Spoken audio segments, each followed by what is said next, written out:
Welcome to the first and final word with Nelson Jordan. I'm Chris Nelson. Today we are doing our AFC East Division preview. We will begin with the 5-time defending AFC East Division champion, Buffalo Bills. Nelson, you have the first word. Yeah, how about Bills Mafia? We're gonna try to make it to the Super Bowl, and we're gonna have to go through Kansas City to get to them, right? Well, listen, your hopes and dreams came to a blur end when you guys tried to literally do the QB sneak or the brotherly shove. How many times, Chris, remind me, in Kansas City? And how many times did that fail? Well, sorry, Buffalo, I had to remind you that, but listen, Kansas City still owns you, apparently. But no, all jokes aside, you guys were 13-4 last year, first in the AFC East, and you guys did lose an AFC Championship to KC in a really highly contested game that had a lot of turning points where a lot of times we could have thought Buffalo should have won the game, whether it was a referee's decision or not. That is yet to be remain to be topic, but it doesn't matter, right? So you guys did lose. You guys did add quite a number of players in the offseason. It appears you guys were very active. You guys added Joey Bosa. You guys added Elijah Moore, Joshua Palmer. I actually like that sneaky pick of Joshua Palmer. I think he's an excellent slot receiver. Derek Forrest, Tre'Davious White came back to you guys, and you added a veteran linebacker in Shaq Thompson. So you guys were somewhat active. I'll give you guys that. And you guys are trying to boost your team's weaponry on the offensive side.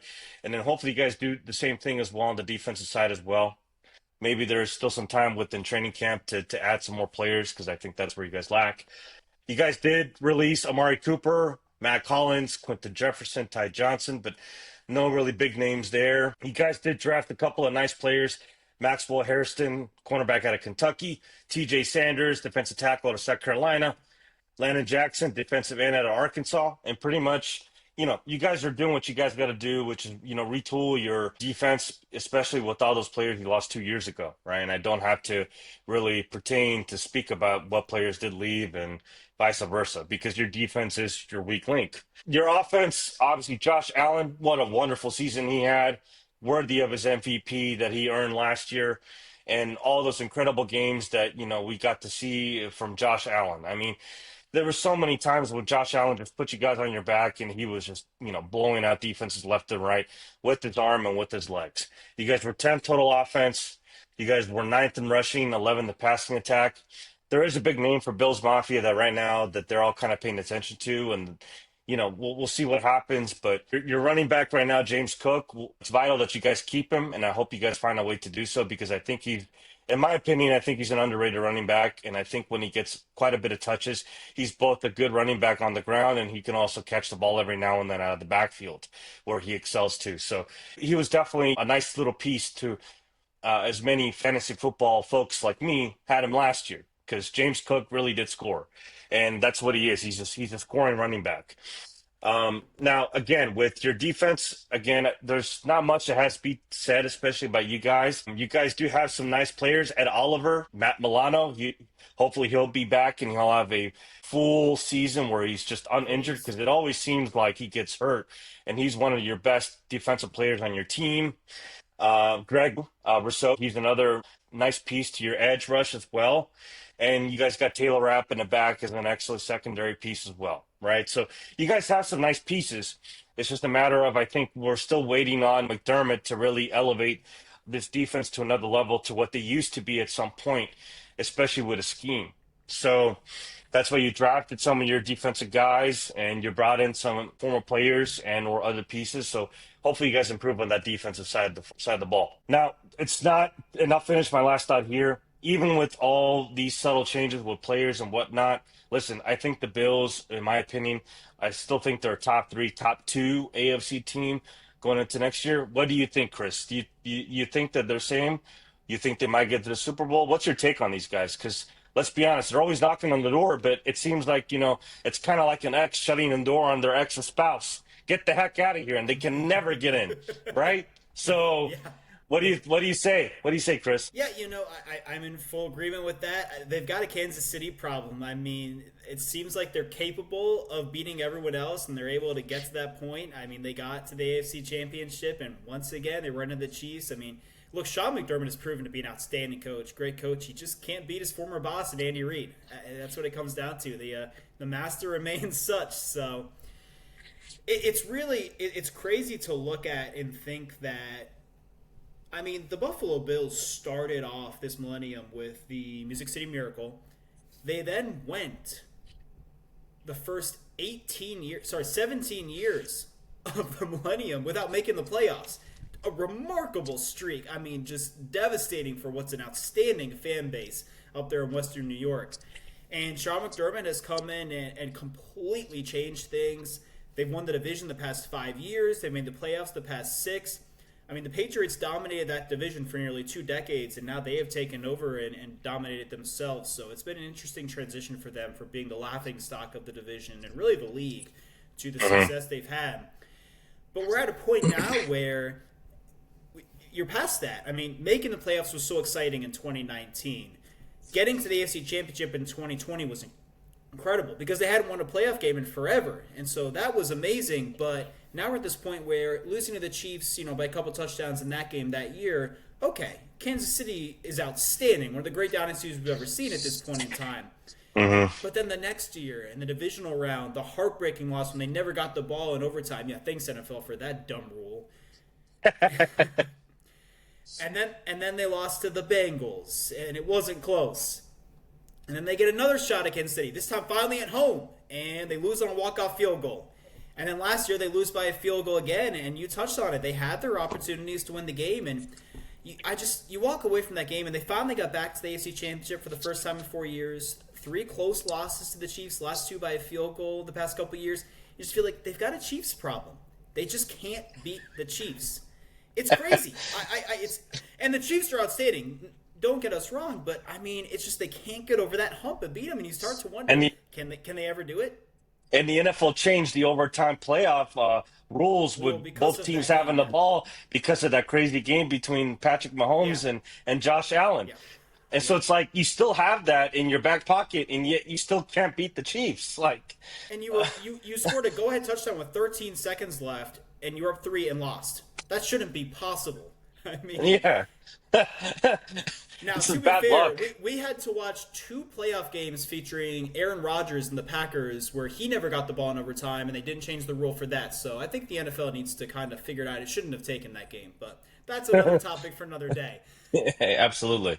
Yeah, but that being said, the other issue they may have is, I don't know how you feel on this, but Baltimore, if Zay Flowers plays and Mark Andrews doesn't drop that ball, they're probably better than Buffalo. We saw them play in the regular season when both teams were fully healthy, and they couldn't stop Derrick Henry. The Ravens took it to them. That game wasn't close. They opened the season against each other, but it's about the playoffs and what they can do.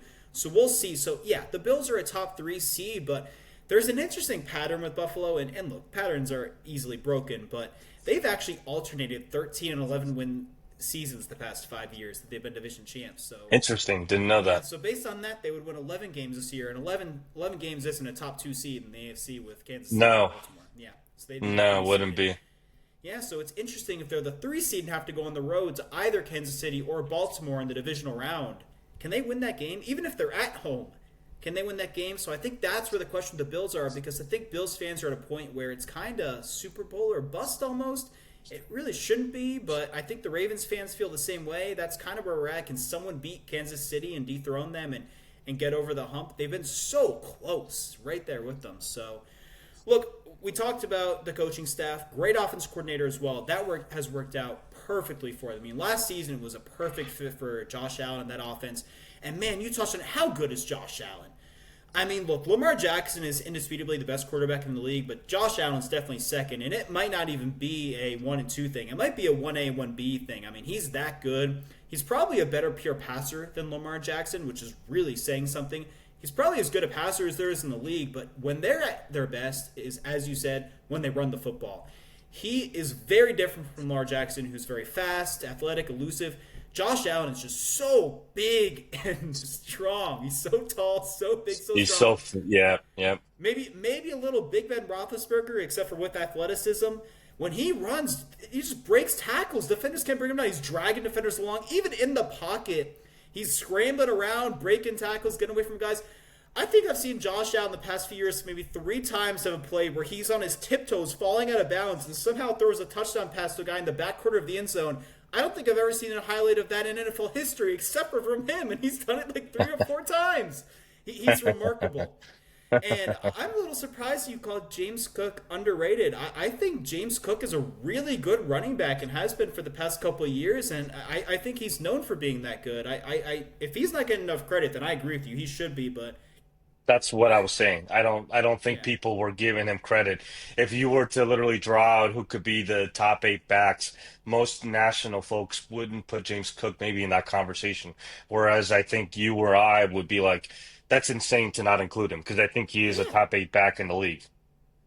I'd have to sit down and rank the backs. There are some really good backs in the league right now, but there's Yeah. no doubt regardless of where he ranks, he's a really good running back. He is. Okay. And he Fair brings a enough. different element, whereas Derrick Henry, obviously, he's very fast as well. He's just a freak, but he's a big, strong back. And Lamar Jackson, as we discussed, is more of the speed and elusiveness and athleticism. Right. Josh Allen's more of the big physical presence, and James Cook brings a bit more of that speed and elusiveness. Not that he can't break tackles as well, but yeah, they have a great running attack. And then you run the ball. Can we talk about Connor McGovern for a moment? I mean, Mitch Morse was a really good center, and he was much better a couple years ago than he was last season. But a few years ago than he was a couple years ago. They moved on from him, and they just plugged Connor McGovern in, kind of like what the Eagles did with Jason Kelsey retiring. Not to compare Mitch Morse to Jason Kelsey by any means. Jason Kelsey has been for years the best center in the league prior to retiring. But they moved Connor McGovern in at center, and he had a great season. I mean, he was really good. Really good season. Deion Dawkins at left tackle is just tremendous. The perennial Pro Bowler year over year. He is so good. Yep. And so you run the ball behind these guys with Josh Allen, with James Cook. It's tough for defenses to stop. And then once they do stop the run, Josh Allen can sling it over the field. And, I mean, the receivers aren't great, and that's been the big conversation. If Khalil Shakir stays healthy, playing primarily in the slot, maybe we'll see something from him. Keon Coleman now goes into year 2. Maybe he can improve and be better. But Josh Right. Allen is so good and buys so much time, and they run the ball so well that they get a lot of one-on-one coverage, and he gives them time to get open and makes those plays. So I don't agree with you in the Bills' defense being the weak point. That's what Sean McDermott, I mean, he's a great defensive coordinator with the Eagles, where he cut his teeth in an organization under Andy Reid, and then, of course, with the Panthers and what he did there. I think he does a tremendous job with that defense year over year. I think that's the reason, realistically, they won the playoff game against Baltimore, was the defense was better than the Baltimore defense, despite having far less talent. For what he has, piece-wise, in that defense, I think he does a really good job. Von Miller, obviously, he was at the end of his career, so I think Joey Bosa should be a massive upgrade there. The big question with Joey Bosa is always, can he stay healthy? But if he can and play like the player we've seen him be, I mean, that's a really good edge rusher right there for them. So that could be a huge upgrade. You talked about Matt Milano. I mean, this guy broke his leg a few years ago. A few years ago, you go back, he was as good an inside linebacker as there was in the league. He was outstanding. The next season, a couple years ago, breaks his leg, and then was it a torn biceps, I believe, tendon in the preseason last year. So he missed the end of the previous season and the start and most of last season. But he finally came back for the end of the regular season, I think the final 4 games, and then the postseason. Now he gets a full healthy offseason. If he can stay that way, and as you said, we hope he can stay healthy the whole season. And if he's still the same player he was a few years ago when he was playing at that first-team All-Pro level, I mean, that's a huge piece for that defense and instantly elevates them along with Joey Bosa. It makes them a lot better combined with the coaching they have on that side of the ball. And then in nickelback, Taron Johnson is one of the best nickelbacks in the league. I mean, in the slot corner. He's tremendous. So some pieces are there, but what I like about the Bills is they don't have a lot of great players. They do have some, as we just talked about, but they have a lot of good players. It's a well-built roster. It's well filled out. That's fair to say. Yeah. That's fair to say. Yeah. So I think the Bills are the runaway favorites to win the division again for a 6th straight season, to make the playoffs for a 7th straight season, 8th time in the past 9 years that would be, which is remarkable considering the stretch they were in, as I mentioned up front. And I genuinely think this division outside of them is very poor. I think they could win every game in the division. I think they could be 6-0 in the division, and if they're only going to win 11 games, that would account for most of their wins. So that's a bit of a concern how they would fare against the rest of the league if that were to take place, but. Yeah, I think this team, without a doubt, is going to win the division. Without a doubt, is going to be in the division round of the playoffs. It's just going to come down to, can they get back to the AFC Championship, and can they get over the hump and get to a Super Bowl? And I'm curious your thoughts on that, Nelson, as well as if you're kind of with me on the defense, and we discussed James Cook, but I'm curious where you have the Bills. Let's say their ceiling, not what they'll achieve, but their ceiling, and you have the final word on the Bills. Well, if we were to discuss where they could be as far as floor and the ceiling, to go back to kind of what I was saying earlier involving their defense, where they are a weakness, they did have games against Arizona, Baltimore, they had games against Miami, the Rams, Detroit, where their defense was getting torn apart against high-powered offenses. Now, if you look at the schedule opposite of that, they had some games where, yeah, they were able to hold control of, Miami, Jacksonville, the Jets, Tennessee, vice versa, some of these other teams. They don't have such a, volatile offense per se. Well, with the exception of Miami, you get one or the other. Miami, I think, had two, didn't have two at one point, and Miami had two in the second game. Well, can we But now, acknowledge, though, that Miami has a Bills problem? Miami can't beat the Bills. They can't. They always lose to right, the Bills. So but it doesn't Miami's matter who played for them. right, but Miami always seems to be that little brother against the Bills. Like they always seem to have at least one good game between the both, where they're just throwing like fists at each other, haymakers, and it always seems to be a But good they game. lose. It's kind of like the No, Bills with no, Kansas City. They no. play They good games, they but they they lose, lose. but I'm prefacing on the fact of their defense not being per se like elite, Okay. elite, Okay. right? Because if we're looking at the Fair. schedule for the Bills, they got to open up against Baltimore. You got games against Miami again, as I mentioned. You're playing Atlanta. We don't know what we're going to expect out of Atlanta. They do have some good pieces on offense. You have a Kansas City, Tampa Bay, Houston, Cincinnati, and Philadelphia. So I just said literally about eight teams right there that can literally give that defense for the Bills some fits. So, it'll be interesting to see. I think if there is a ceiling for the Bills, I'd probably give them around 12. If there is a floor, at minimum, they can't get any worse than I would say 10. So What about the I postseason? postseason, Yeah, that's oh what they my care about. God. At this point in time, after these past 6 years, that's what they care about. I mean, they were in the AFC Championship 5 years ago. They were in the AFC Championship last year. They've been so If I'm close in if I'm divisional if I'm a, games. if I'm a Bills fan, I will be pissed off if I don't make it this year to at least the AFC title game, because they Okay. should be them and the Is that good Ravens enough in though? the AFC After title. what happened last year in the AFC Championship, is that good enough? I think what'll be good enough for them is to note that if Kansas City is no longer contesting for a title game, and they know that they have to face Baltimore, then at that point it's like, well, Baltimore sooner or later they're gonna fall off, because Henry's only got maybe 1 year left in his contract, I think, last time I checked. Without getting too far off subject. So Fair. realistically speaking, Buffalo might be the prevailing favorite going forward. Now, if Kansas Ooh, City interesting. somehow and Okay. now Kansas City now somehow manages to kind of spook on some people and say, "Well, hey, we're not done yet, guys. Hey, listen, we're not done yet." Then at that point, if I'm a Bills fan, now I'm really worried, because that contract with that you just gave to Allen is I was going to ask really about gonna that. handcuff the rest of your team. Well, So and he's in a major contract that he just started right now. He finished his rookie exactly. deal, and That's yeah, exactly. So there's a yeah, or I guess lot a of couple years ago, variables. 2 years ago. But if Yeah, I'm the Bills and I know I at least get to the AFC title one more time, it's not promised that the Chiefs will be good per se for the next 2 3 years, and it's not promised the same thing with the Ravens. Because our expectation for the Ravens are, like we said, it's Super Bowl or bust. Because we really don't know how much of that nucleus of a team is still going to be there potentially the year next year and the year after that. We just don't know.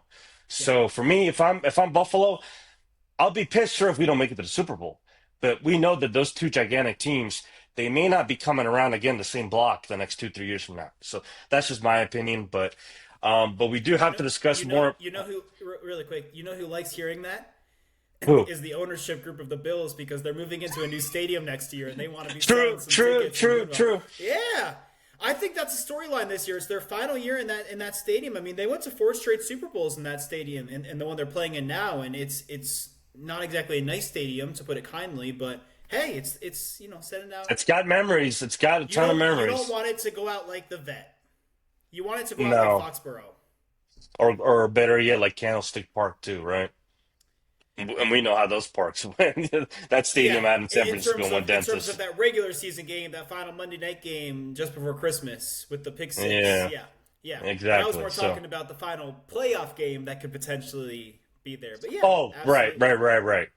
Yeah. That would be some nostalgia if they could have a final AFC title game back at their place. Oh yeah, Oh, that would be wonderful that would be a nostalgia. crazy storyline. Absolutely. Exactly, Really exactly. quick before you move on, can we agree that maybe the Bills' defense isn't necessarily great, but it's very good? Is that fair? Especially now with the pieces they have. If Matt Milano's healthy and playing at a first team All Pro level, if Joey Bosa's healthy and playing at a Pro Bowl level, if Taron Johnson is healthy and playing at an All Pro level. That pass defense still gives me some heebie-jeebies. That pass Okay. defense, even Are though you worried about the McDermott likes to, safeties and the outside corners? yeah, Okay. Okay. even though McDermott likes to run a soft cover four defense or quarter coverage for that matter. So if anybody doesn't know, pretty much you're running everybody back. The cornerbacks and the safeties all have a quarter end of the field. And then you can do a mix of things outside of that as well. But Okay. pretty much you're trying not to get beat. And unfortunately, I can't tell you how many times where the bad matchups were, and in a quarter's coverage, you're going to get exploited underneath. And that's exactly what some of these teams like a Baltimore, a KC, a Cincinnati, where they have the players to expose you underneath. Yeah. So yeah, that's their weakness in that scheme. So it'll be interesting to see to what you're saying about McDermott and that defense. Yeah, they might be a good defense against most teams. How much can that defense really benefit off of a Joey Bosa and hopefully a Matt Milano and vice versa Yeah. now that, these are veterans that, can come up and they can make plays on their own. So Yeah. let's just see. I But like we that do. really quick. I like that they run the ball because they can control field position and time of possession. I think that helps the defense. But yeah, absolutely. Go ahead. Right, absolutely. The fact that they can do both, they can run the ball and they're a quick strike offense, especially with a Josh Allen, I think that really helps out your team. But you can only do so much against a high prevailing offense like the Cincinnati Bengals that can hold the ball for a long period of time.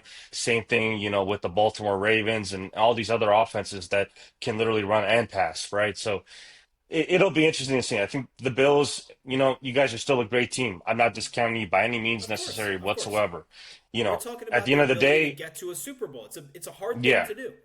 it's a hard thing to do. Absolutely. Not every Absolutely. team is going to be like the Eagles, where you're going to have, both sides of the field essentially, and your special teams all solid.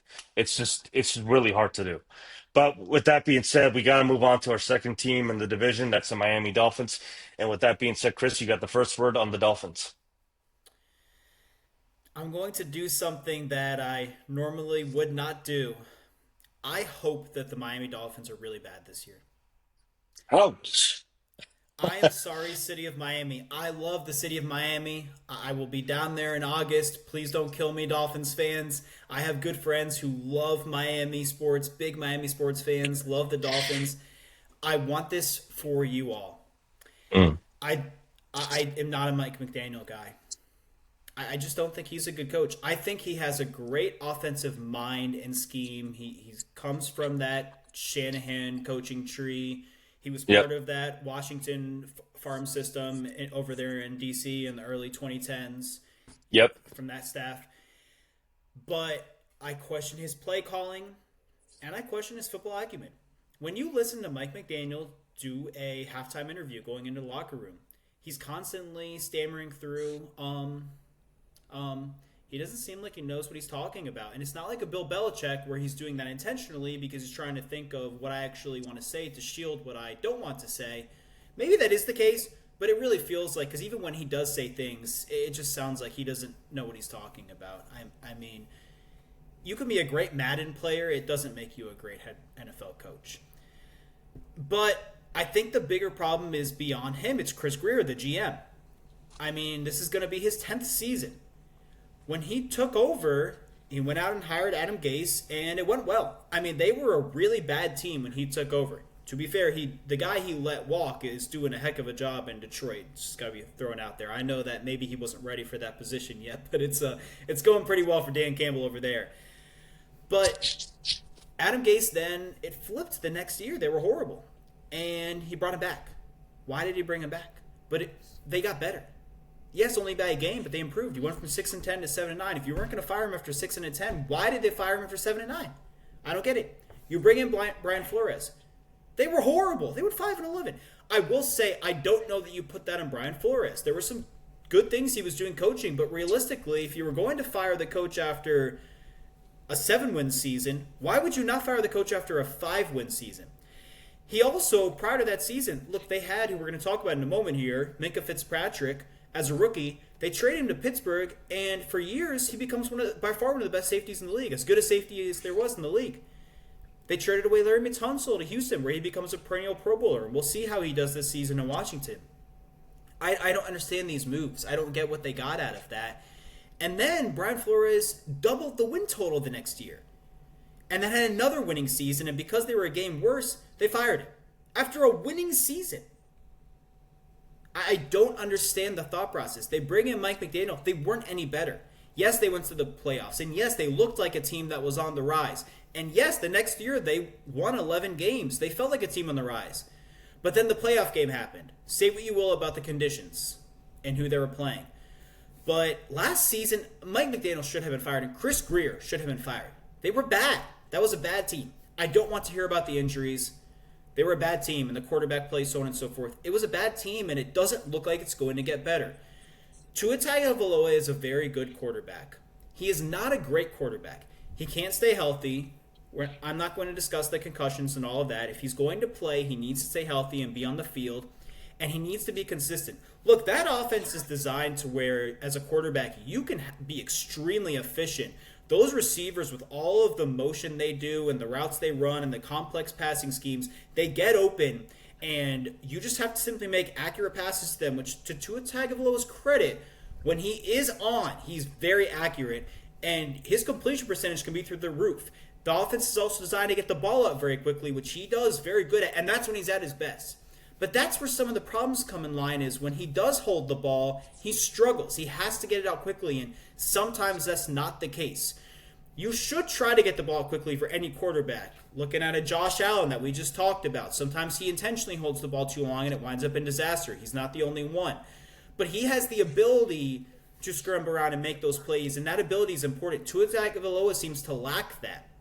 He also makes the most head-scratching decisions and throws at times. He'll have a receiver wide open over the middle and overthrow him by a mile, throw it right to a defender inexplicably on a routine basis. And he seems to unravel a lot, and it's infuriating to watch. You're just sitting there, what are you doing?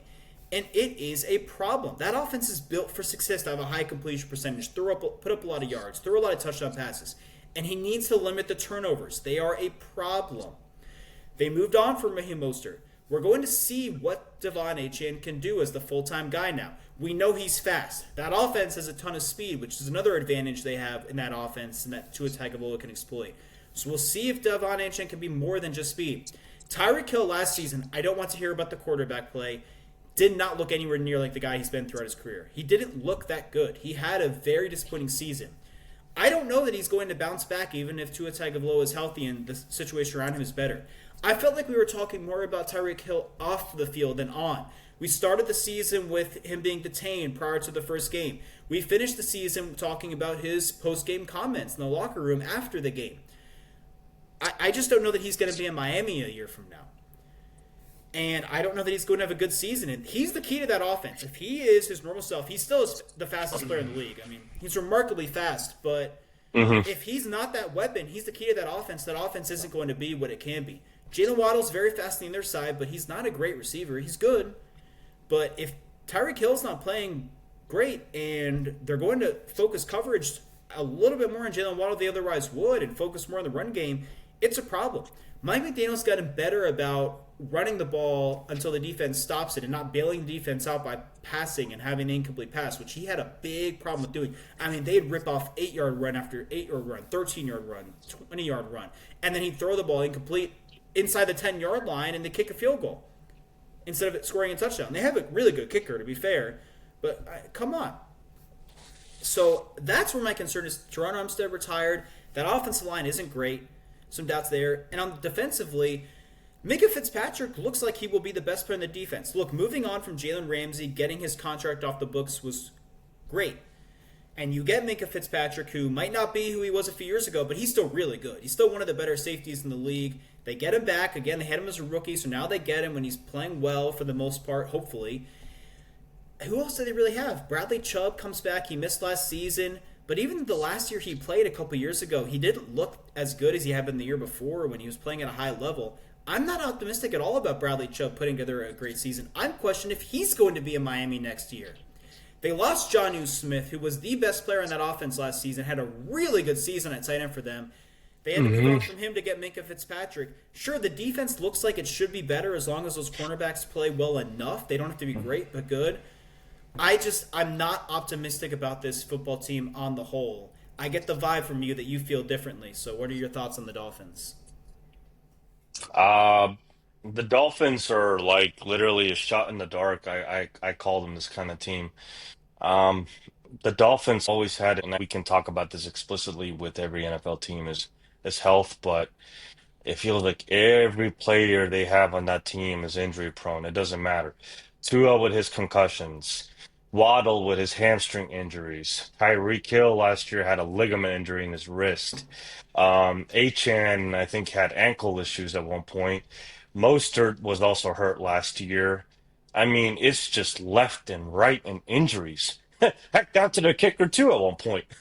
And Jason Sanders is actually one of the better kickers in the NFL, believe it or not. Yeah, I mentioned that. I agree. So I mean, it's just like, I mean, you're in Miami for God's sakes. As much as Stephen A. Smith always glorifies Miami, like, man, South Beach, like, Great where city. else do you want to be, Great right? city. Like, You and I both it's love it. but still, I mean, how in the world is the injury bug still clouded, and yet their players are always hurt? You were talking about Bradley Chubb. Well, Bradley Chubb hasn't been his full self ever since he had that big injury 2 years ago. Yeah, he missed Minka last Fitz, season. right, exactly, right. Jordan Brooks, he hasn't been good since he got hurt too. I think also he went down too. I mean, they're listen. If there is one good thing to kind of piggyback over what the Dolphins was. I'll give you guys a nugget. How about that, right? The defense was actually pretty damn good last year, even with all the injuries. Yes, credit, you had Ramsey, but still, even all what was going on, you guys were six total defense, eight total rush defense, 10 total pass defense. That is not to be ashamed of. You guys actually had a legitimate defense. Now, granted, some of those players might have left in free agency, whatever the heck may happen, but I mean, it's not like you guys don't have a great defensive side by any means, as talent and coaching. It just comes down to, as Chris was saying, I too don't think that McDaniels is a head coach. I think he's another subject to say he's a better version of what Josh McDaniels was trying to be, but he's an offensive coordinator mind.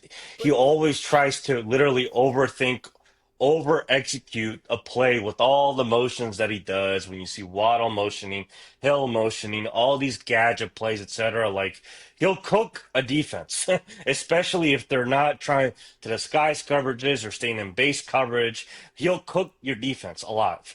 But when it comes down to literally his himself, I can't tell you how many times, and Chris, please correct me if I'm wrong. How many times have we seen Mike McDaniel in a game? It's like, dude, we're telling you to do the opposite as fans. Like, literally, run the ball instead of passing it. But thank you. yet, nope. Thank Tua's you. sitting like a duck. And that's Like, why it's like McDaniel is so hard headed. And it's like he yes. cannot adjust. It drives me nuts. Dude, he's got So little man it's like, syndrome. He's got little dog syndrome. He does. I'm sorry. I know that's cruel, but it's the truth. but And you know what? part of being a great offensive coordinator is being a great offensive play caller. I think he has a great offensive scheme. He took the Shanahan offense and expanded upon it and put a great passing element to it with all that motion. But that doesn't make you a great offensive coordinator. But no matter what, and I'm going to leave it at this because really there isn't much really to differ on the Dolphins than what, they were last year and maybe years prior. If they can stay healthy, fine. They can be a good team. But can they go out there and in retrospect, can we think that Tua is going to last the whole season? I just don't know. But realistically speaking, from coaching down to players, it all leads to one person. And ever since this guy bought your franchise, that team has been like this. And I hate to tell you, Dolphins fans, but you guys have been up in the water, coming right back down, up in the water, coming right back down like a dolphin Yeah. does. And that's all because of your owner, Stephen Ross. I was considering talking about When it comes to property, he knows all the guru and all that stuff. He knows everything about it, right? That's why he's worth so much money. But when it comes to this NFL franchise, I'm sorry, but he doesn't know ball. And that's why so many coaches have gone through those doors. GMs have come through those doors. That's why you guys lost draft picks because you don't have a responsible owner who can't even like not talk to Tom Brady apparently, and yet he does. yeah.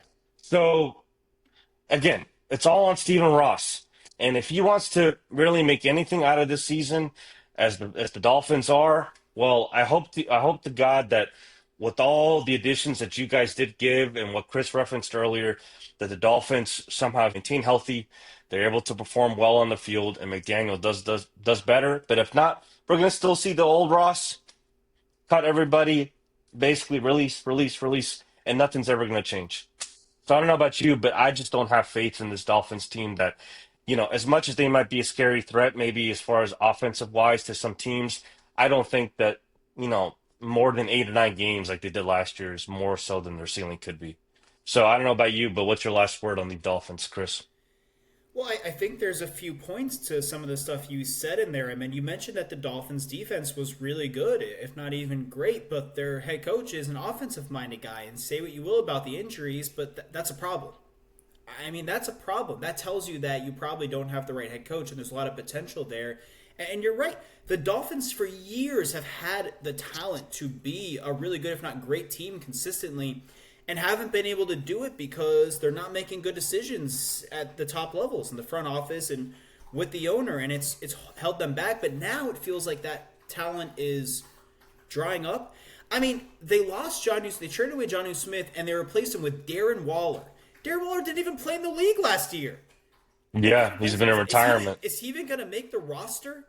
And if he does, and he's the starting tight end, he didn't play in the league last year. Maybe if he can actually stay healthy, which has been the bugaboo for him, he can look like he did at one point in time. But that seems highly unlikely. I don't understand what they are doing as an organization.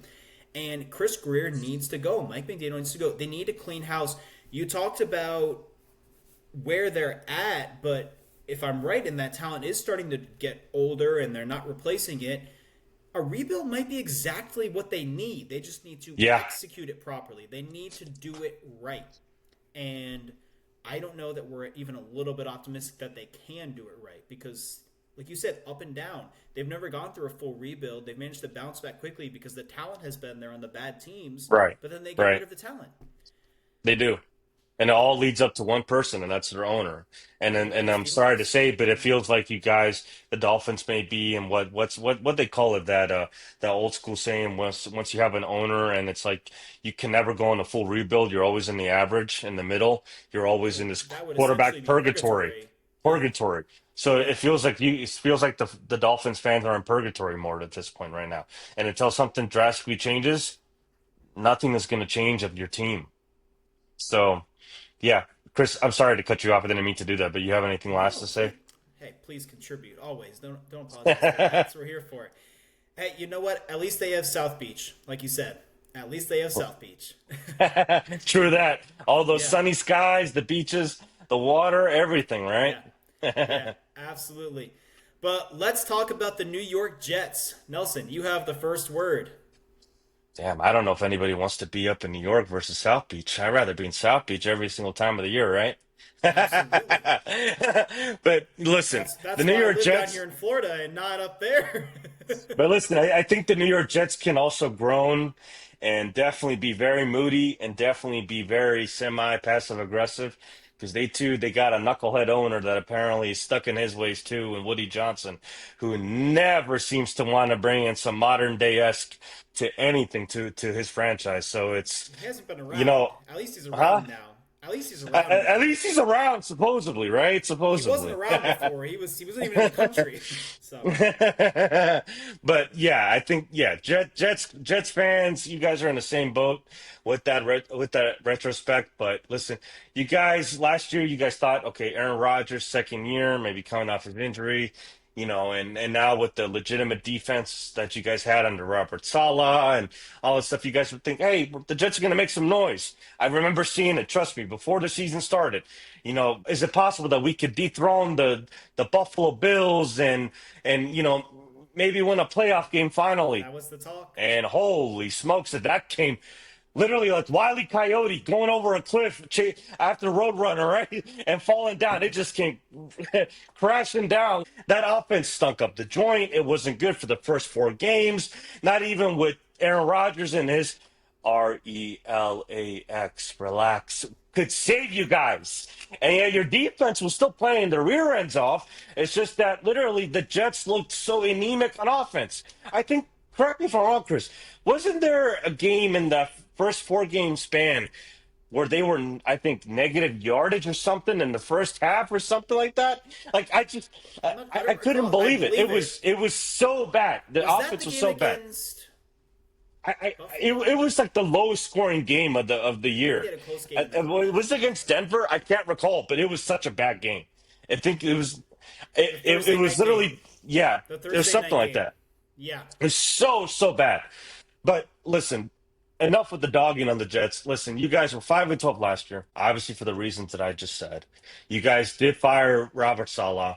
You guys did bring in Aaron Glenn. I think he's an excellent DC. Now, will he live up to the hype as being a head coach?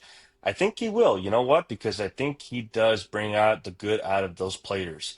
What he did in Detroit with that defense, still as hurt as it was, and still be able to contribute all the way into the postseason play. Now, granted, you guys ran into a buzzsaw with Jaden Daniels and what he was able to do, but still, your defense, or at least the defensive stats, proven otherwise what Aaron Glenn was able to do with less. So I think, you know what? I think he's going to bring out the best out of your defensive side at least. Now you did bring Tanner Engstrand hired as an offensive coordinator. I don't know where he came from. Maybe Chris, you can enlighten me on that. But you also did hire Steve Wilkes as a DC. Steve Yeah. Wilkes out of Carolina definitely had all the players backing him up, and they were That's definitely true. performing under The him. fans And wanted they him. and they should and Yeah. they shouldn't yeah they should never let him go, in my opinion. So with that said, too, your Jets, you guys did bring in some key players as well. The biggest name, obviously, in the offseason was Justin Fields. You guys did only sign him to 1 year contract, but we'll see what Justin Fields can do. He did have some moments with Pittsburgh last year. There's a lot of people that might have said, well, maybe the Justin Fields should have still remained as quarterback in that Pittsburgh offense instead of, obviously Russell Wilson. So we'll see. That's yet to be remain the same. But now, since you have a Justin Fields, I think this could be an opportunity for Fields to be better because you have a great mentor in Tyrod Taylor, a great mentor. So this could be a great partnership. So if there's any reason for Justin Fields to get better, it could be because of that partnership between him and Tyrod Taylor. So I'm going to throw out that little nugget because Tyrod Taylor has been a journeyman in this league, and he's not a bad quarterback when he's been No. asked to play. Yeah. So he can learn a lot from Tyrod, a lot. You guys That's did what also Russell said add, too. yeah, you guys did also add Josh Reynolds, wide receiver out of Detroit. Man's got speed, so we'll see what he can bring to that offense too. In addition to what you guys have with Garrett Wilson and company, you guys did lose a couple of key players. One, I think he's retired now, Tyron Smith.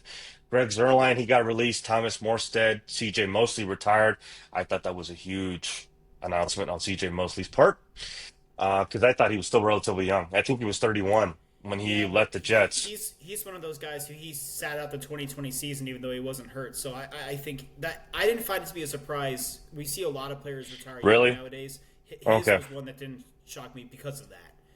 He only played I 4 games mean, last year. he still played an elite level when he played. Don't get me wrong, Mosley. So, I mean I'm in that agreement throughout his career with Baltimore and with the Jets yeah. So when I he think played. that's yeah, and I think that's going to be a tough piece to try to replace on that defensive. Obviously, you guys lost Rodgers. He went to Pittsburgh. And you lost Javon Kinlaw. So it'll be interesting what you guys do perform on defensive side and offensive side.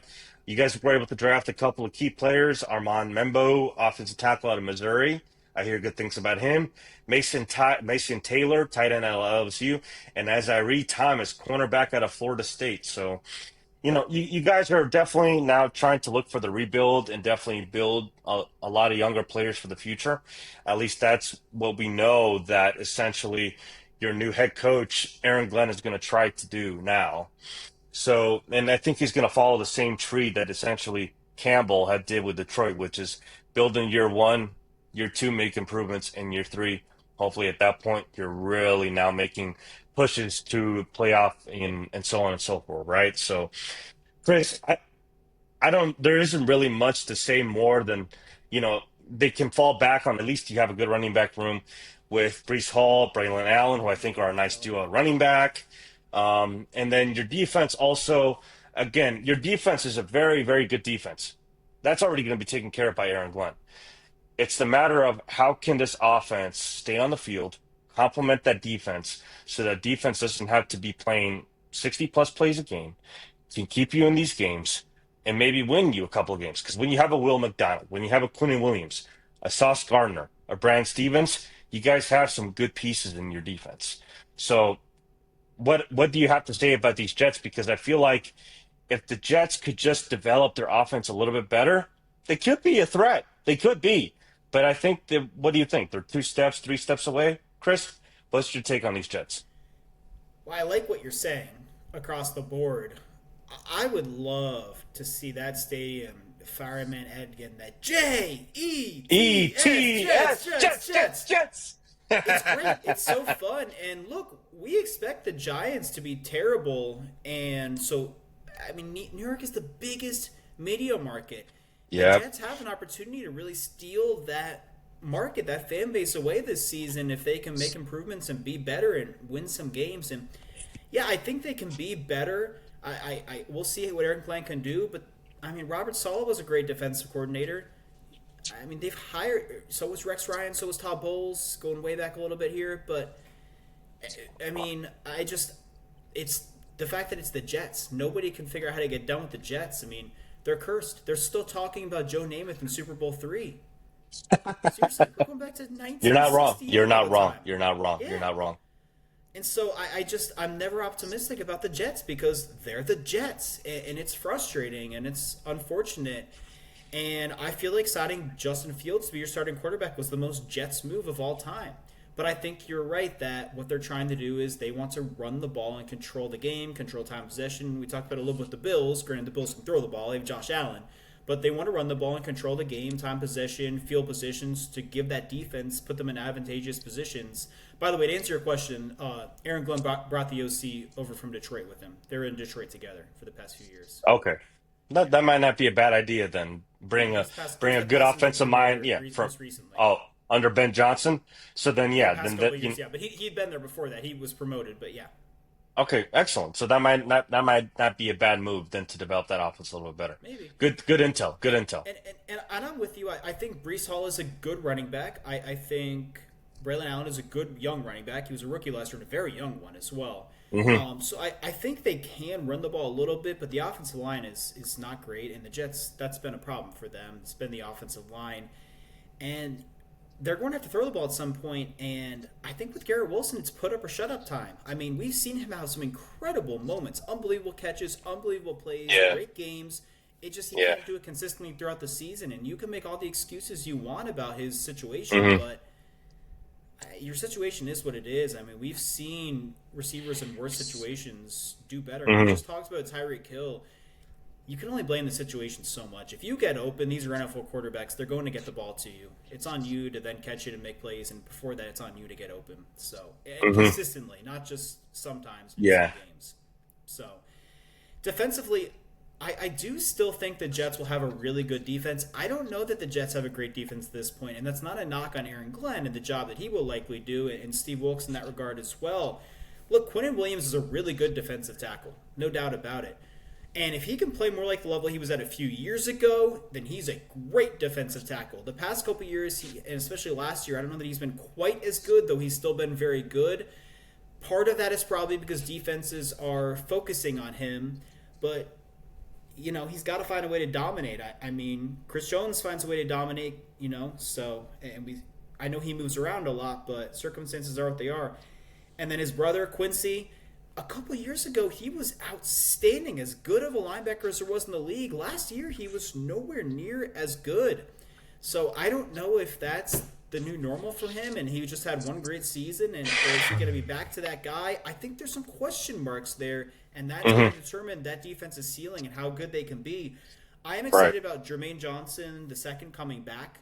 He obviously had the ruptured Achilles early last season. He returns a couple years ago in just his second season. He was really good, like a rising star. If he can come back, he's young. If he can come back fully recovered from that injury and be the same guy, I mean, he's a great piece they have there on the edge.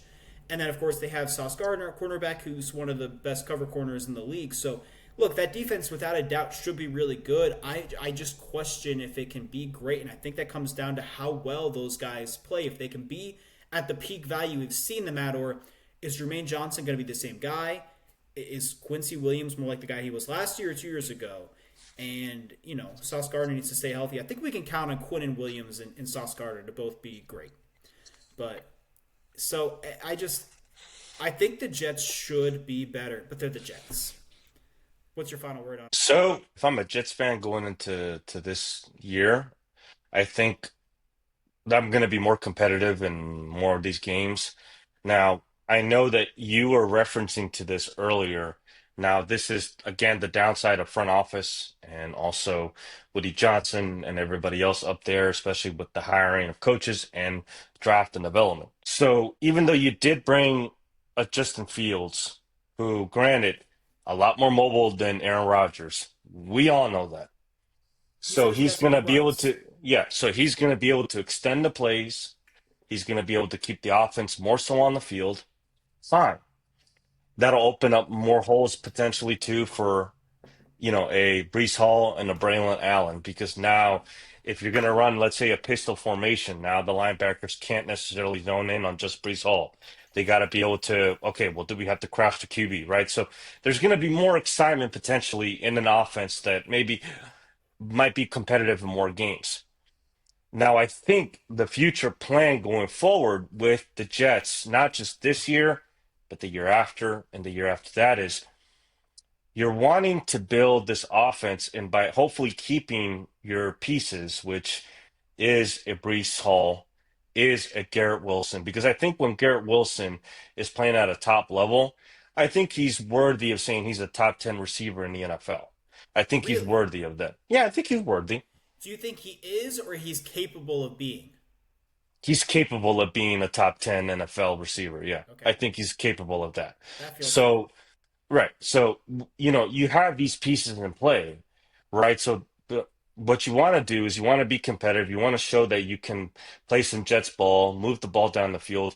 And now, in light of what you were referencing to the defense, which, yes, there have been times when the defense underperformed. But when the defense was very good in that one year that got Salah's attention to come over, was they were very opportunistic. They were very, very opportunistic, whether they were intercepting the ball, causing fumbles, turnovers in general. That's what the Jets defense was very, very good at that time. That Jets defense has not been that same way, though the stats might say otherwise when it comes to being fifth total defense, seventh rush defense, which I said earlier, and which I said also having a third pass defense. But being able to have these turnovers and essentially be able to get the ball back to your offense is what led to at least like, oh my God, Aaron Rodgers is now here, and now we might legitimately have a chance to make it run finally, right? Because you have a veteran quarterback that can deliver the ball. So with that, I mean, that's why Jets fans were so hyped. So I'll tie it up with this in a bow. This is going to be the rebuild going into year one, into year two, into year three after that. And Jets fans, be happy. You're going to have a descendant under Campbell. Aaron Glenn should be able to follow that same suit, hopefully. And as long as Woody Johnson, and I'm being optimistic about this, but as long as he can give him all the power and the tools to be able to do the same thing, then maybe the Jets will then finally see the light and become a prevalent organization in the NFL once again. But until Woody Johnson doesn't get in the way, because lately he has, I concur. then you guys might be still kind of, essentially be a car of the rumble strips. You guys will never get any better, but never get any worse. Simple. So that was my last word with the Jets. If you got anything last to say, Chris, to anything what I said, you can go ahead and shoot. But we can talk next about the Patriots. So Yeah, so the Patriots, there's a lot of excitement coming out of New England. They definitely were spending the big bank down there, right, with their Visa credit card, right? Right, Chris? So you got the first word on the Patriots. What do you say? What do you got to say about them Patriots?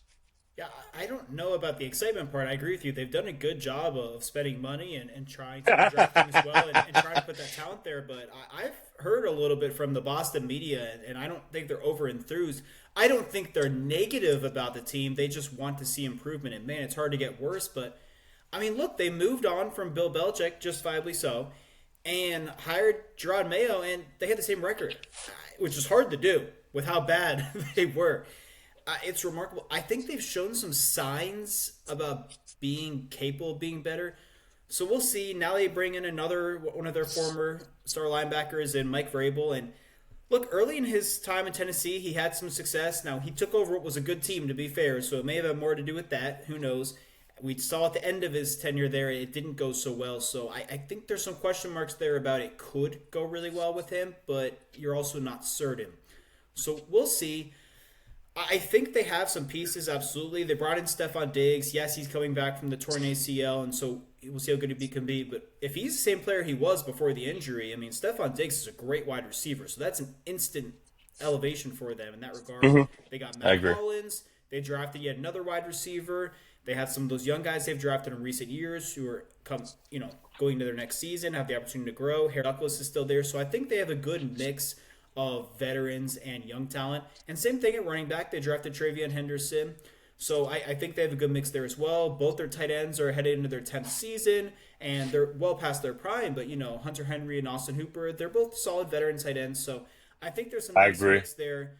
I think Drake May, on the whole, had a really good rookie season based on the circumstances and how much he played, but there's a I lot agree left to with be you. desired. He left a lot to be desired, though. The talent is unquestionably there. And as someone who watched every single snap of his college career, I know that, but I also know how much he frustrated me because oftentimes he missed throws. He wasn't consistent with his Yeah. accuracy, and he drove me Yep. crazy. Yep. And that was a problem last year as well. Granted, he was a rookie, and it wasn't the big problem, though, it was the decision making. He threw some of the worst interceptions I've ever seen. He just had some really bad turnovers. And you can say, yeah, he was a rookie, but sometimes it was just head scratching. Rookie or not, you're a really talented quarterback. You have to do better with that. So, look, I think that he should have been the starting quarterback every game last year. That was a mistake on the part of the organization, no doubt, and it limited Hmm. his Hmm. potential. Hmm. Hopefully he can do that this season. Look, if he can start and finish, he missed most of the game with a concussion. He had to leave early as well. If he can start and finish every game this season and cut down to single-digit interceptions, that's still one every other game. It's a good amount, worst case. Hmm. But if he can cut down to that, I really believe that now in this Josh McDaniels offense, with bringing him back and Yep. the opportunity for the full offseason as the starter to grow and learn from year one, and with that potential he has, I think he can have a better than 3-to-1 touchdown interception ratio. I think he can throw for a lot of yards and have a good completion percentage. I really think, and I know those are just stats, but I think Drake May can put together a really good season. I think he has the potential this year to be a top 10 quarterback in the league. I really do. And if that happens, I think the Patriots will be a lot better. And if Stephon Diggs Hmm. is great, that gives him a weapon. I think the pieces are there around him. They can run the ball somewhat well for them to have some success. I know there's some questions on the offensive line, but I think the pieces are there. Defensively, Christian Gonzalez is a great cornerback, and he's very young. That's the next. How many great cornerbacks have the Patriots organization have? It's remarkable. They've had all these Hmm. guys, and he looks like he's going to be the next one. So the issue, though, is he feels like he's the one piece. That front seven, I think, is where the question marks are, and it needs to be a lot better for this team to have success. So we'll see the job Mike Vrabel can do and how he can elevate them. It does have to be mentioned about their special teams.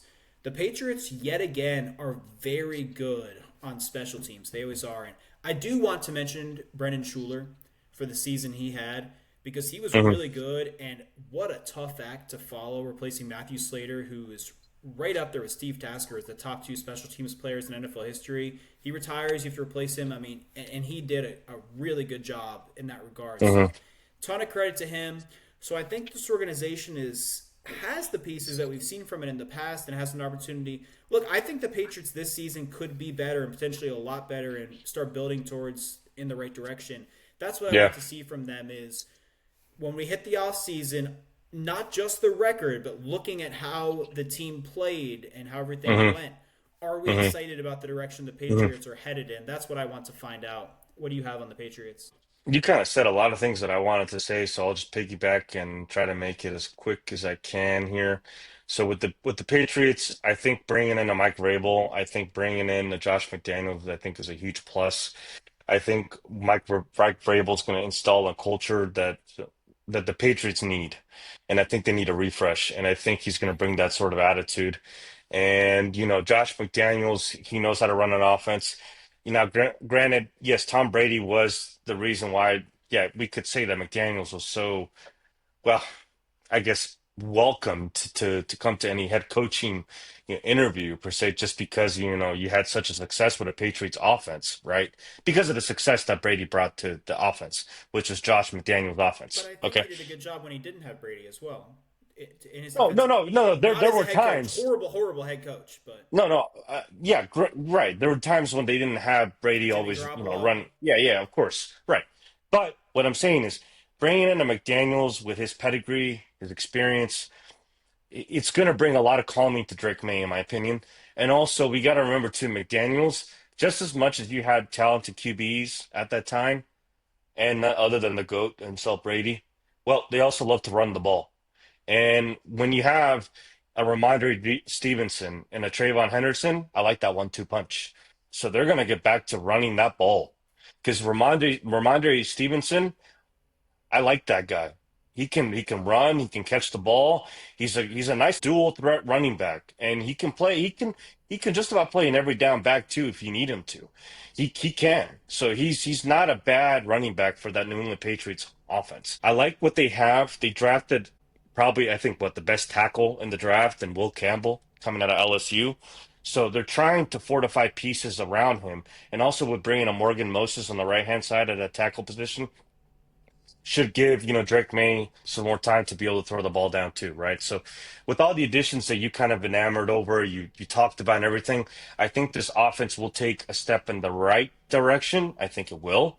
Yeah. And that's why I'm gonna say it right now before you have the last word. That's why I am going to be one of not the few, but the many that think the Patriots could be a dark horse as the seventh wild card sneaking in. They could be. Look at their schedule and tell me that these guys, especially with this kind of a flip in culture and change, and with the decent defense that they had, Harold Landry, Robert Spillane, Carlton Davis. Hello. These guys can make some noise. So I'm telling you right now, these guys, if they get in, they'll get in as the seventh. They're my dark horse wildcard team. That's my last word for you, Chris. Go ahead. Well, that's very interesting because in a couple of weeks we're going to talk about the AFC West, and that means you only have one team from the AFC West making the playoffs. And I think you might surprise us and say the Broncos are going to win that division. I've got to. Yeah, I was onto it. Interesting. Okay, I still think we'll get to that, but I think Kansas City, Baltimore, Buffalo, Houston are the division champs, and I think Pittsburgh's a playoff team, and I think the other two are going to be Cincinnati and Denver. I think the Chargers are going to be good and just miss the postseason. I think every other team in the AFC is going to have a losing Oof. record. Oof. Oof. I think there's Ouch. eight good. Ouch. I think there's 8 good teams in the AFC, and there are a lot of bad teams. There are I, 8 bad I'm teams. I'm in agreement with what you just said. So, but we'll definitely say something final before the season starts. Yeah. We'll definitely have something to say final. But yeah, Okay. do you have anything last to throw on the Patriots, or was that your last word? No, I think I don't agree with you. I think the Patriots are going to have a losing season. I think they'll be better. I Okay. don't think they're going to have a losing Okay. season. So I'm Okay. glad we have one. That'll be We have fun some to revisit disagreement. in January. Yeah, we'll revisit that in January. So let's go ahead. And on that note, what are your pre-training camp division predictions for the AFC East? Bills, AFC champs. New England, second in division, playoff berth. Miami, third in division. Your Jets finish fourth. I agree. Bills, Pats, Finns, Jets. I almost want to Just put the we don't Jets ahead agree of the on the Dolphins. playoff.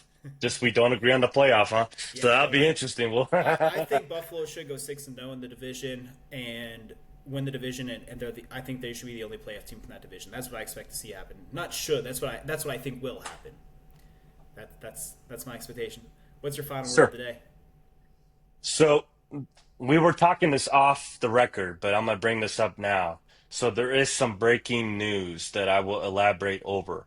Now there is some thought involving the FIFA Club World Cup, and now with a lot of players, especially complaining about the heat and how it's been that ugly on the pitches, especially when they've been playing. Enzo Fernandez from Chelsea complained how he was dizzy and how he felt like he was gonna knock himself out, especially on the pitch and especially playing at MetLife and how hot it was.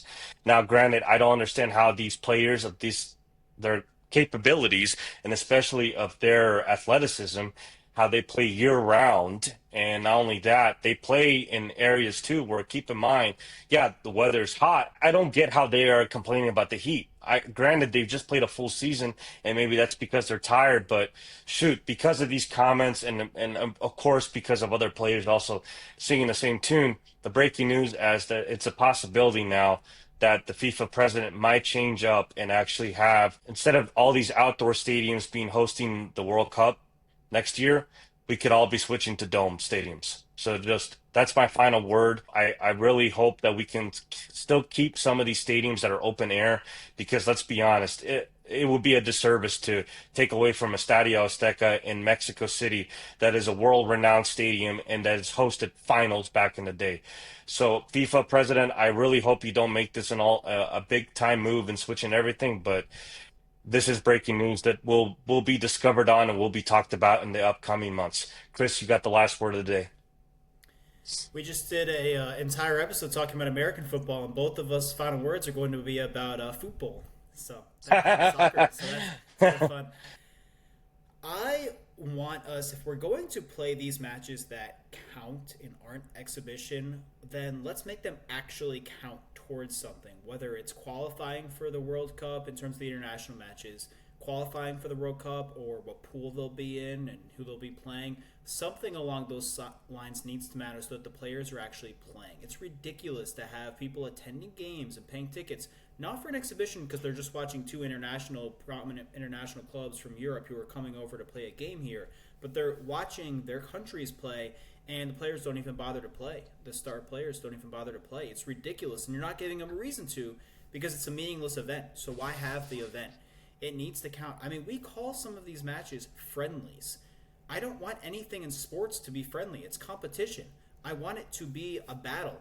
So I think we need to change this. I'm not a fan of this at all. I want to watch meaningful matches and games, and unless I know it's an exhibition, that's the expectation. But if we're having these events, let's make it matter. And So, I'll tie it absolutely up. I piggyback. want to say this. I'll say this just so I can kind of give everybody a clearing of what he was saying. So he's referring to friendlies and also in addition like the Gold Cup and the UEFA Right. Nations League where you don't have basically all the players come out and play for their teams and you might have some that do come and play, right? We want to see the best of the best, especially on the national stage. So Chris, you're on to something definitely there. I think there needs to be some more value instead of having these kind of tournaments that don't carry the same value. So I just wanted to give you that. No, absolutely. I mean, people pay money for those tickets, and people like you and I sit down to watch these matches and games, and so we want to see that. But I like that. that's all we have for today. So we want to thank everyone for tuning in and sticking with us throughout. And please follow us on our social media pages and listen to us wherever you get your podcasts, as well as subscribing to our YouTube page if you would like to look at Nelson and I's ugly mugs. So, for Nelson Jordan, I'm Chris Nelson. This has been the first and final word.